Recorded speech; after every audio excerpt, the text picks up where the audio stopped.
Con las mesas directivas definidas y un nuevo Congreso posesionado, donde el gobierno parece tener amplias mayorías de cara a la gobernabilidad, quedan pendientes temas como la solidez de esas alianzas, el futuro de los proyectos clave y la relación entre el nuevo gobierno y el Congreso. Así que empecemos. ¿Qué demostró la elección de Honorio Enríquez como presidente del Senado este 20 de julio? ¿Estamos hablando de una muestra de independencia del Congreso ante el gobierno o una muestra de poder real o de los números en el legislativo? Que cómo deberíamos interpretar, Paca Zuleta. Varias cosas. Por un lado, creo que quedó claro que el Centro Democrático y el presidente Uribe conocen divinamente el funcionamiento del Congreso y que el gobierno entrante no tiene la misma fortaleza frente al conocimiento del Congreso. Yo creo que eso quedó clarísimo. Que el gobierno entrante necesita aliados en el Congreso si quiere poder navegar. Y yo creo que ese fue el pulso entre el gobierno entrante y el Centro Democrático. Hacerle notar que el Centro Democrático va a ser fundamental para la gobernanza del gobierno recién elegido. Yo creo que ese es el resultado final. Ahora, yo creo que es muy importante que miremos el poder de la costa Caribe en este momento. Honorio Enríquez y Alfredo de Luque, los dos son de la costa, el presidente es de la costa y Nicolás Barguil es de la costa. Otra cosa que creo que es importantísima es cómo la costa está teniendo un poder gigantesco en este cuatrienio. Y finalmente, me parece que las declaraciones del presidente de la Espriella, del presidente electo, fueron unas declaraciones pues jugando a que no había perdido, pero recibiendo el golpe, informando que recibió el golpe y que él respeta la autonomía y que obviamente le había dicho a alguien que tenía un interés, pero que no tiene ningún problema.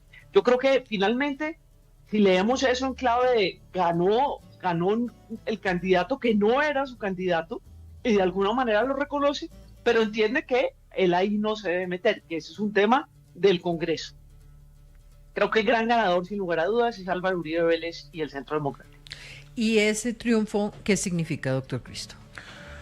Bueno, Diana, yo creo que lo de ayer, sin duda alguna, es una inédita derrota para un gobierno que se está instalando. Lo primero que hay que decirlo, y eso es claro. Lo que venga después seguramente cambiará. Ayer yo le dije a unos amigos, Diana, pase lo que pase esta noche, el gobierno ya perdió. Porque el solo hecho de que tenga que ir a una votación en la primera legislatura sobre la presidencia, eso no sucedía desde el año 2002. Curiosamente, desde la posesión del presidente Uribe en el año 2002, siempre en la instalación de un nuevo Congreso, había consensos, había acuerdos y se elegía 95 por 100 votos, no había nunca contendor, unos votos en blanco.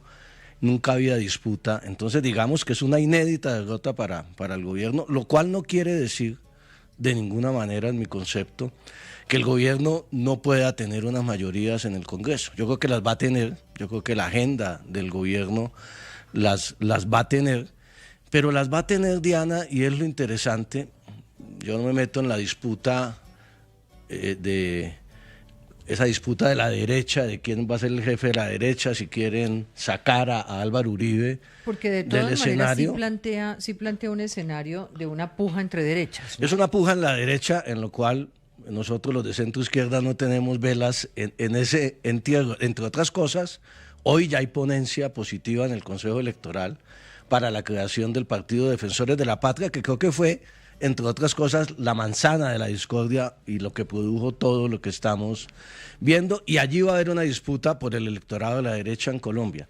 Pero en términos institucionales y de Congreso, Diana, es muy interesante ver, en mi concepto, lo que vamos a ver en los próximos 4 años es una nueva prueba para la institucionalidad en Colombia.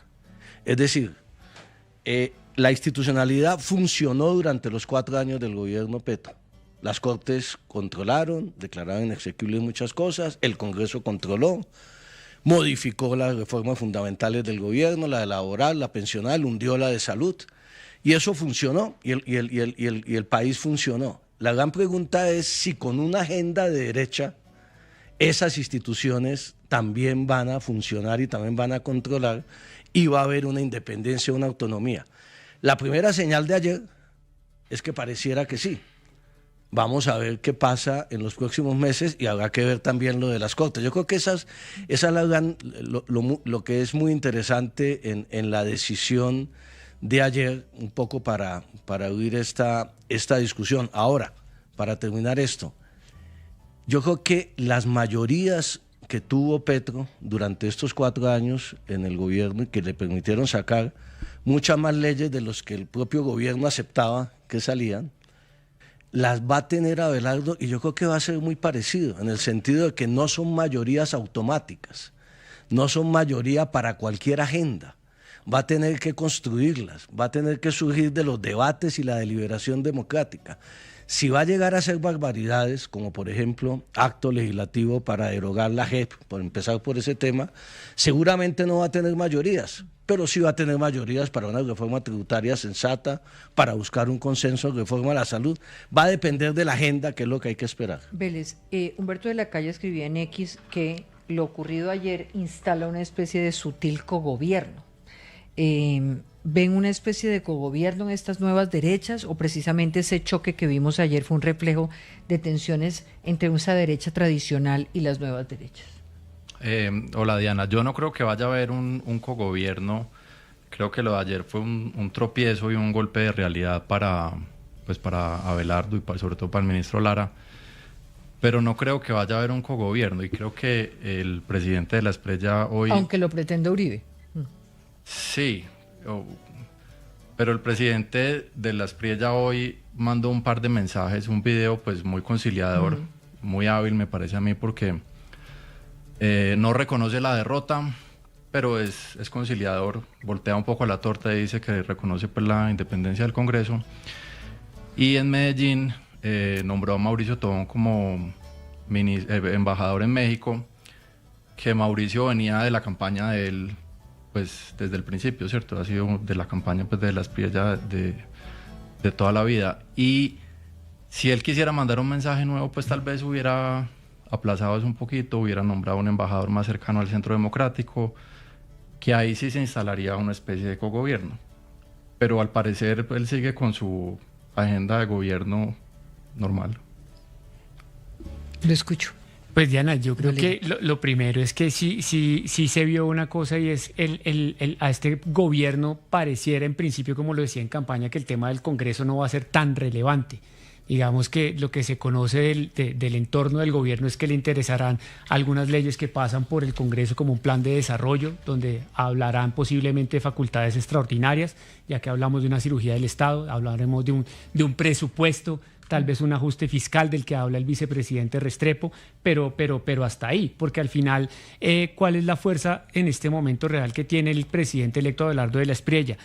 4 senadores de Salvación Nacional, un representante del mismo partido y los 2 representantes de Creemos. Son como que formalmente la fuerza, a pesar de que el Centro Democrático está ahí al lado, está todo el tiempo pendiente. Y también muestra que fíjese que va como en esa misma línea de los empalmes territoriales. El de Medellín de hoy creo que es el 4, si no me falla la memoria, o 5, y los sectores congresionales de esas ciudades no han estado presentes ni han protagonizado esos empalmes. Eso también hace que aparte un poco a esa misma agenda del Congreso y se mantenga aquello que él ha dicho del diálogo directo con el poder territorial y regional. Él dijo, de hecho, ya no quiero intermediarios con los ministros, sino si acaso a mi consejera de regiones y directamente con los ministros, como a saltarse un poco el Congreso, que al final también lo va a necesitar. Al principio del gobierno del presidente Iván Duque, en su momento, también como que el Congreso, salvo lo de las objeciones de la JEP, que fueron bastante polémicas, el Congreso no lo movió mucho, pero cuando se le vino el estallido social y todas esas polémicas, acuérdense que el respaldo político tampoco es que fuera muy fuerte. O sea, de alguna manera la gobernabilidad también pasa por ese consentimiento, si me permiten el adjetivo, que hay que darle al Congreso, y que hasta ahora no está. Citando a Santiago, decía el propio presidente de la Espriella, es que mi candidato era Enrique Gómez, pero pues ya le nombré ministro, ya le nombré al hijo, ya ¿cómo le voy a seguir ahora que me ponga la banda? La unión pacto histórico, Augusto y Centro Democrático, uno podría decir que tiene futuro más allá del 20 de julio. Estamos hablando de una alianza que pesa solo en este escenario coyuntural de la elección del presidente del Congreso, o podría revivir más allá. Diana, yo creo que esa alianza o el dueño de esa alianza tiene nombre y es el presidente Abelardo Lespella. Él es el que controla esa alianza. De él depende si se va consolidando o si se disuelve pronto. Si se consolida de cara no solamente a la elección de unas mesas directivas de Congreso, sino que empieza a funcionar para escoger magistrados del Consejo Nacional Electoral, para elegir un contralor y otros funcionarios del Estado, y si incluso no se nos haga raro que también trascienda para octubre del año entrante las elecciones territoriales. Pero todo eso tiene un review, dependiendo de el presidente de la Espriella. Él es el dueño del futuro de esa coalición. Y yo creo que ayer Álvaro Uribe envió ese mensaje, un mensaje sutil, elegante, pero contundente.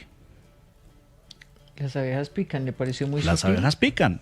Y solamente picó una sola vez. Imagínate, 3 picotazos, 5, empieza la inflamación, empieza la fiebre. Pero todas al tiempo. Bueno. No sé qué tan sutil. ¿Qué es el secreto? No sé Si pica una sola abeja, una sola vez, no hay lío. Me parece un tema interesante, Paca, porque uno, digamos, las contradicciones absolutas entre el pacto histórico y el Centro Democrático, uno diría, dispuestos a todo, dispuestos incluso a unirse cuando se trate de la elección de un nuevo contralor, dispuestos a unirse contra Abelardo de la Espriella, sino que ¿hay aquí una especie de presión indebida o no? Yo creo que aquí hay una lección frente a la famosa polarización. Hay personas que dicen que la polarización es afectiva o la polarización es ideológica. Yo siempre he pensado que buena parte de nuestra polarización es afectiva, no es tan ideológica. Y el problema de la polarización afectiva es que no importa que haya una zona común para hacer un acuerdo. Si yo tengo una gran polarización afectiva, pues obviamente no estoy dispuesto a hacer un acuerdo. Y lo que nos mostraron tanto el Centro Democrático como el Pacto Histórico es que la polarización entre ellos es ideológica y no es afectiva. Y que ellos son capaces de hacer acuerdos cuando tienen lugares comunes. Y el lugar común claro, pero si es ideológica, no sería ideológica. En la medida en que... ideológica. Sí es ideológica porque lo que pasa es que están nombrando, digamos, tenían un acuerdo y era decir... ¿Es ideológica o es de conveniencia? Es de intereses. ¿Es de conveniencia o no? Bueno, pero es que esa es la política. Ellos tienen una polarización ideológica porque hay unos señores que están en la izquierda y unos señores que están en la derecha. Y tienen una mirada distinta frente a la empresa, frente al trabajo, frente a los empresarios, frente al mercado en términos generales, una mirada distinta frente a cuál debe ser la intervención del Estado en la economía y en los negocios en general. Sin embargo, tienen unos intereses comunes cuando se trata de elegir a alguien de presidente del Senado. Y dicen, aquí estamos dispuestos a hacer un acuerdo. Y me parece que ahí nos dieron una lección a todos frente a la polarización. Es decir, no nos importa que se estén dando duro el gobierno de Gustavo Petro y el Centro Democrático. No nos importa la discusión, inclusive el litigio entre Iván Cepeda y el expresidente Uribe. Están dispuestos a decir, vamos a hacer un acuerdo para elegir a Honorio Enríquez. Por eso, el lugar común se llama por el poder. Se llama el poder de la agenda en el Senado de la República en el primer año de gobierno. No me cabe la menor duda que así se llama. Es decir, el poder de la agenda en el primer año de gobierno y además el llamado a decirle, óigame, usted, señor presidente, electo, unos lo apoyamos, nosotros no lo apoyaron, unos lo apoyaron, los del Centro Democrático, los del Pacto Histórico no, pero no se le olvide que si usted quiere tener facultades extraordinarias, tiene que pasar por la Comisión Primera. No se le olvide que para la ley de presupuesto, para el Plan Nacional de Desarrollo y para lo que vayan a hacer frente a la crisis fiscal, tienen que pasar por las comisiones terceras y cuartas.